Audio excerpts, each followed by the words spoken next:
Another historic trial begins today, this time the son of the President of the United States facing charges. And in Mexico, a woman is elected president for the first time in the country's history. The Morning Rundown starts now. From the Straight Arrow News Studio, bringing the stories that matter to you from across the United States and around the world. This is the Morning Rundown. Today is Monday, June 3rd. Thank you for joining us. I'm Kara Rucker. Just days after Donald Trump became the first former president to be found guilty on felony charges, President Joe Biden's son Hunter will be making history today. Jury selection is set to begin in the federal gun case against him, making him the first child of a sitting president to go on trial. Hunter Biden is facing 3 felony charges in connection with a 2018 gun purchase. He's charged with lying to a federally licensed gun dealer, making a false claim on the application used to screen firearms applicants when he said he was not a drug user at the time he was admittedly battling addiction. And he's charged with illegally having a gun for 11 days. He's pleaded not guilty to all charges. Hunter Biden has said he feels he's being unfairly targeted by the Justice Department after a deal with prosecutors that would have resolved this case and a separate case into his taxes was thrown out by a judge. Republicans decried that deal as special treatment because it would have had Hunter Biden plead guilty to only misdemeanor offenses to resolve tax crime charges against him and led to a diversion agreement on the gun charges. Under that agreement, if Hunter Biden had stayed out of trouble for 2 years, those charges would have been dropped. Hunter Biden's separate tax trial, in which he's accused of failing to pay more than $1 million in taxes, is set to begin in September.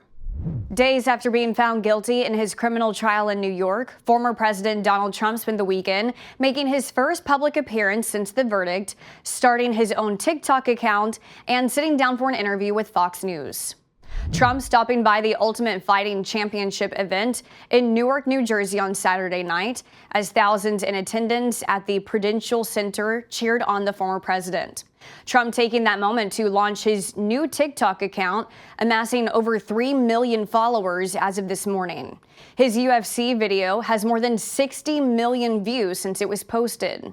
While as president, Trump sought for the U.S. to ban TikTok, he has since changed his mind.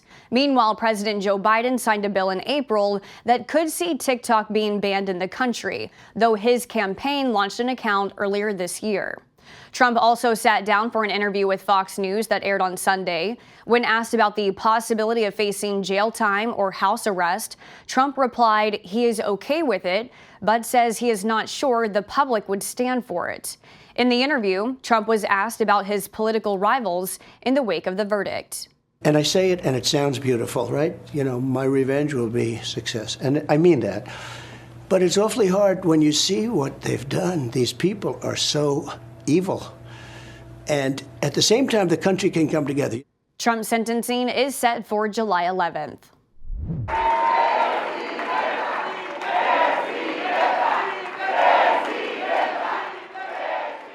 In a historic landslide victory, Claudia Sheinbaum has been elected the first female president of Mexico, as well as the first Jewish person to hold that position. Sheinbaum is a climate scientist and the former mayor of Mexico City. According to the latest data, she received between 58% and 60% of the vote, the highest vote percentage in Mexico's history. In a statement in Spanish on social media, Sheinbaum wrote, "For the first time in 200 years of the Republic, there will be a woman president, and she will be transformative." California firefighters have made significant progress in putting out a wildfire that scorched thousands of acres on Sunday.